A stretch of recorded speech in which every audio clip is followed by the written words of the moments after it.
You tapped in with Caden.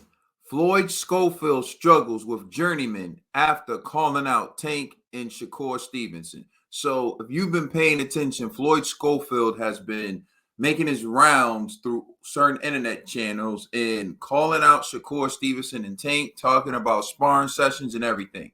But last night he fought Journeyman Renee Gilron and struggled. Now, he didn't struggle in terms of he didn't win rounds. He won rounds. But when Gilron was able to corner him, get him into exchanges, he hurt him. And we're going to take a look at the end of the third round where Gilron did his best work and he hurt Schofield.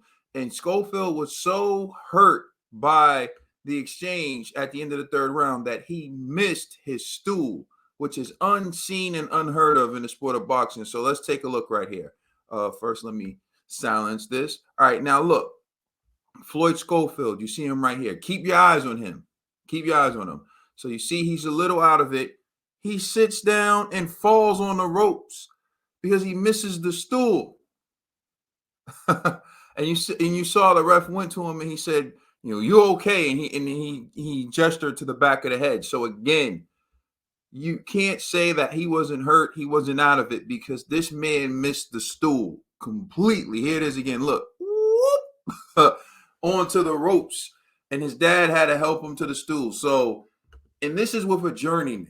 This is with a guy who is reliable, clearly has a granite chin, but again, doesn't have the skill set of a Tank, doesn't have the hand speed of a Tank, doesn't have the skill set of a Shakur, doesn't have the hand speed of a Shakur. So, of course, given all the trash talk that Floyd Schofield and his dad have been circulating and putting out in the atmosphere, people had something to say about it. So we're going to take a look at what Lamont Roach had to say about it. And of course, Lamont Roach is rumored to be fighting Javante Tank Davis, although there's a lot happening with that fight. But he states that N-word missed the stool. Numerous laughing emojis. That's probably one of the funniest things I've seen in boxing. So, yeah, that is going to probably become a meme, at least in the world of boxing Twitter. That's probably going to become a meme. Like, there's no doubt about it. So we're going to take a look at what Javante Tank Davis had to say. And this is what Javante Davis said. Javante Davis said, I'm getting me a bite to eat, and I'm hearing at Kid Austin 11, Floyd Schofield, you getting your A kicked, brev. Tell me it ain't so. Hit me back ASAP. Clear this ish up. So that's what Javante Davis had to say. So clearly, I believe he was watching the fight and he's just joking and capping, but I think he was watching the fight and he knew Floyd Schofield was getting beat up. Well, not beat up necessarily, but again, when you talk that type of trash, when you go after the people at the top in your weight division and you struggle with a journeyman, this is the type of treatment that you're going to get. So the last thing we're going to take a look at before I give my opinion is an interview with Kid Austin and his father, Floyd Schofield. We're going to listen to what he had to say about his performance. What do you grade yourself today from A to B, the old school report cards? I know I'm gonna hear it. See, that was not the game plan. I know I'm gonna hear it, but me personally, I give myself a B- because Renee was a tough fighter. You guys didn't fight Renee. There with someone you hit him with a 5-piece combination and like it hurts your hands and it doesn't hurt him. It's like, man, what? So I give myself a B-. My first 12-round fight. I'm happy. You won. You getting him at one stage, it looked like you were worried you're gonna lose your voice there. Yeah, I wanted him to use his jab and move the guy, keep him moving and fighting the guy. All right, so a few things. One, you heard him say you guys weren't fighting Renee. He gave himself a B-. His dad gave him a C. Now it's important to note his promoter, Oscar De La Hoya, gave him a C-. So his promoter, Oscar De La Hoya, gave him an even lower grade than his dad did. And Oscar stated he doesn't think that he's ready for the bigger names in the division. Now, one thing I do want to address is when he says you guys weren't in there with Renee. So now you want the benefit of the doubt. When you watch Shakur fight Edwin De Los Santos and you see Shakur being cautious, or you see Shakur doing something, you want to jump in and you want to clown Shakur. When you see Tank struggling with Mario Barrios, or you see Tank having moments where, or Frank having moments where he gets off on Tank, you want to jump in and you want to say something about Tank. You want to go back to old sparring sessions and say that you dominated in sparring. Again, sparring isn't the fight. But when you step out on the big stage in front of the big light, everyone's watching because you talked yourself up. Everyone's looking to see you perform against this journeyman. And once you don't deliver, that's when you want to say, well, you're not the one. You weren't in there when Tank was in there with Frank Martin. And I just want to know, based off of what you saw from Floyd Schofield, how do you think he'd do against Frank Martin?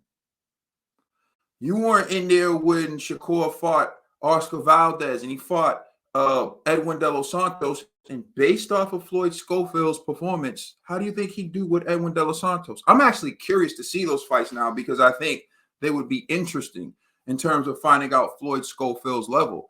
But I really dislike the whole, oh, you weren't in there and this is, don't do that now, because you are the one who started the campaign in the boxing community. You and your dad going on every boxing channel that would allow you to come and that was looking for clout off your name. And you said you would do this to Tank, you would do that to Shakur, and then you got in the ring, you got clipped by Journeyman, and you missed the stool, and then you got dropped in the 11th, and still gave yourself a B minus. You got dropped by Journeyman in the 11th, and you still gave yourself a B minus. But here's how you be objective with this situation. Here's how you add some impartiality to this. If it was Javante Davis fighting, and Floyd Schofield and his dad saw Javante Davis miss the stool, and then they saw Javante Davis get dropped in the 11th round, not even by Journeyman, by Lamont Roach, what would they be saying? They'd be saying he's overrated. They'd be saying he's not as good. Go to Shakur Stevenson. When he was fighting Harutunian, if Shakur Stevenson would have got rocked by Harutunian and missed the stool in the 3rd round, and then he got dropped in the 11th round by Harutunian, what would Floyd Schofield and his dad be saying about Shakur Stevenson? What would all the Shakur detractors be saying about Shakur Stevenson? He says Shakur Stevenson is boring, but if you listen to what they were telling him in his corner, they were telling him to fight like Shakur. Everyone can't get the knockout. Use a jab, do this. And again, I'm not a big fan of Shakur's style, although I respect Shakur's skills. I think Shakur gets the make a miss part right, but he doesn't make them pay enough for their misses. And O'Shaquie Foster kind of did the same thing last night in his fight with Conceição. But my point is simply this. Floyd Schofield talked himself into the room with Javante Tank Davis and with Shakur Stevenson. He didn't earn it in terms of his performances in the ring, but he talked himself in the room. So everyone started watching his fight with Garone from the lens of him being a potential opponent for Tank and Shakur. And what they saw happen to him with this journeyman, they automatically are dismissing him. However, if he would have stayed in his lane in terms of prospect, looking to become contender, looking to work my way up, people would have looked at this fight as a learning experience.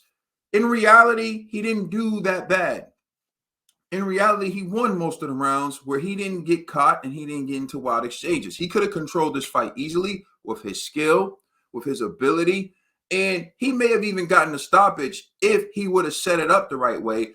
Going to the body more would have been one of the things he could have done, which was highlighted by Oscar and several other people who know, because you're watching it saying, yo, when you got a guy with a granite chin, try to hurt him to the body.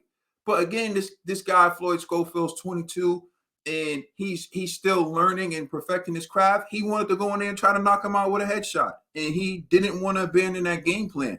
You try that with Tank, ask Ryan Garcia how that worked out. Ask Frank Martin how that worked out. I'm just saying. And you got rocked by Garone. You got dropped by Garone. And everyone likes to clown Shakur, but I tell you what, Haro Tunyon, he was running from Shakur at certain points in that fight because Shakur was going for it. And Shakur rocked him. I think it was the 8th round. Again, this was so long ago, I'm going off memory. But I know Shakur was going for it, and Haro Tunyon was running. I know everyone makes the joke about Shakur not having punching power, whatever, but he got enough power that if Floyd Schofield go in there doing what he did in that ring with Garone, it's going to be go home. So basically, I'm going to close by saying this. Boxing has become very political. Like, it's to the point it's not even fun for me anymore. That's why I don't even like really reporting on boxing anymore. A lot's happening in boxing. But what you see now is a lot of fanboys, and it's all about these channels. They want to get a guy on. So they'll bring this dude on. They'll hype him up. He'll build a base. So there'll be a group of people who have access to this guy, pushing this guy.